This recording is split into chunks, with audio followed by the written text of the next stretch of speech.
अजीत पवार की बगावत की कहानी के राइटर शरद पवार हैं।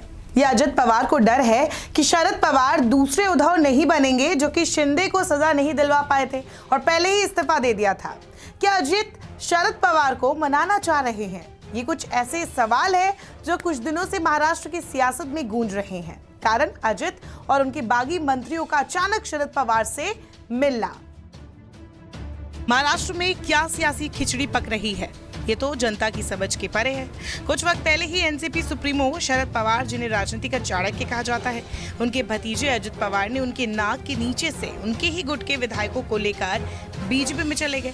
सबको मंत्री भी बना दिया। उस वक्त शरद पवार को समझने वालों ने तर्क दिया था कि क्या पता, लेकिन फिर शरद पवार ने साफ किया कि वो इस बारे में कुछ नहीं जानते थे और बागियों को ऐसे नहीं छोड़ने वाले हैं। लेकिन फिर अचानक बीते दिनों ऐसी खबर आई जिससे फिर से सवाल उठने लगे। एनसीपी में फूट के बाद अजित पवार को वित्त मंत्रालय जैसे ही अलॉट हुआ, वो शरद पवार से मिलने सिल्वर ओक पहुंच गए। जानकारी के मुताबिक शरद पवार की पत्नी प्रतिभा पवार की तबीयत ठीक नहीं थी। उनके हाथ की एक सर्जरी हुई है।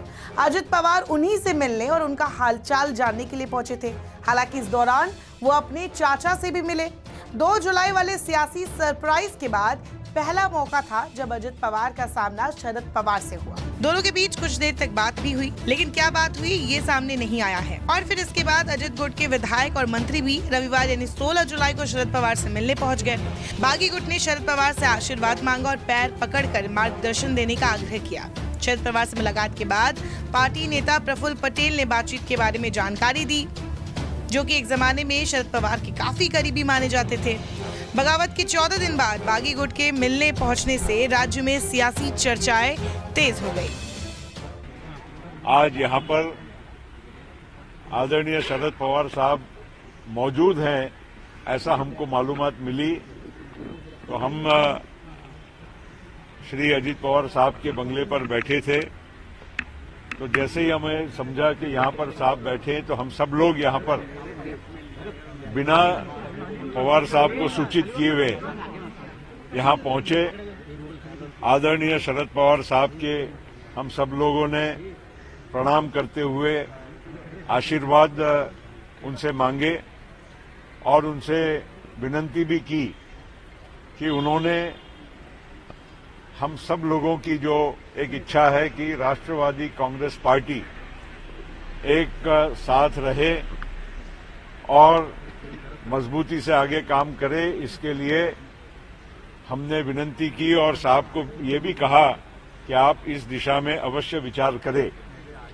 आदरणीय पवार साहब ने किसी भी प्रकार की प्रतिक्रिया नहीं दी, हमारी बात को सुना और उसके पश्चात हम सब लोग यहां से अब प्रस्थान कर रहे हैं।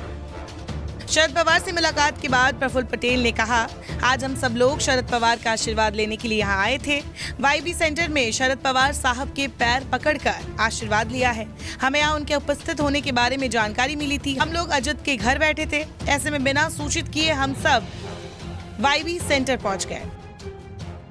जानकारी के मुताबिक अजित पवार ने शरद पवार से माफी मांगी।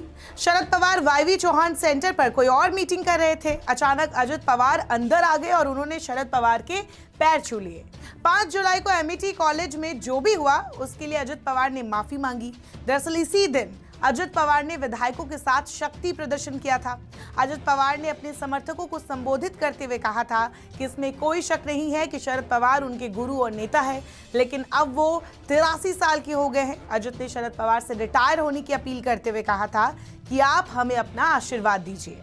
खैर, अजित के पैर छूने के बाद छगन भुजबल भी अंदर आए और कहा कि भगवान को अपने भक्तों को उनके पाप के लिए माफ कर देना चाहिए।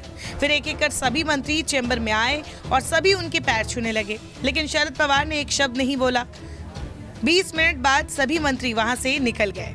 मीटिंग पर जहां बीजेपी नेता और डिप्टी सीएम फडणवीस ने कहा कि हो सकता है विधायक अपने लीडर से मिलने गए हो, क्योंकि शरद पवार महाराष्ट्र में एनसीपी के नेताओं का सालों से नेतृत्व कर रहे थे। उन्हें इस मीटिंग की कोई जानकारी नहीं थी। तो वही एनसीपी के अध्यक्ष जयंत पाटिल ने बताया कि उन्हें सुप्रिया सुले ने कॉल कर बुलाया। पाटिल के मुताबिक बागी विधायकों ने शरद पवार से विनती की है कि आप कोई रास्ता निकालें।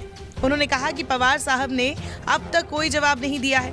हमारे साथ 19 विधायक हैं, अगर बागी विधायक वापस आते हैं तो उन्हें खुशी होगी। इन घटनाओं के अलावा एनसीपी के अजित पवार गुट में गए विधायकों को एनसीपी के शरद पवार गुट के चीफ व्हिप ज्योतेंद्र अवार्ड ने कारण बताओ नोटिस भी भेजा है। उन्हें 48 घंटे में जवाब देने को कहा गया है।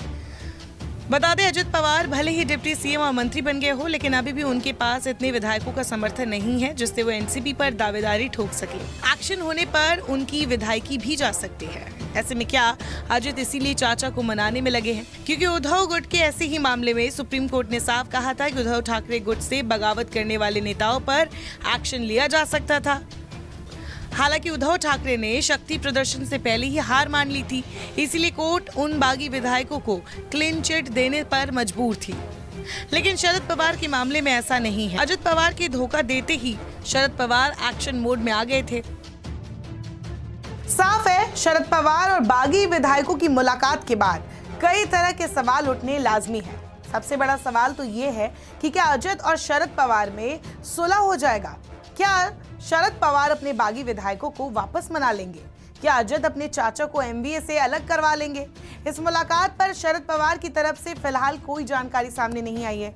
ऐसे में कुछ भी कहना जल्दबाजी होगी। करना है तो बस इंतजार। नमस्कार, मैं हूं मानक गुप्ता।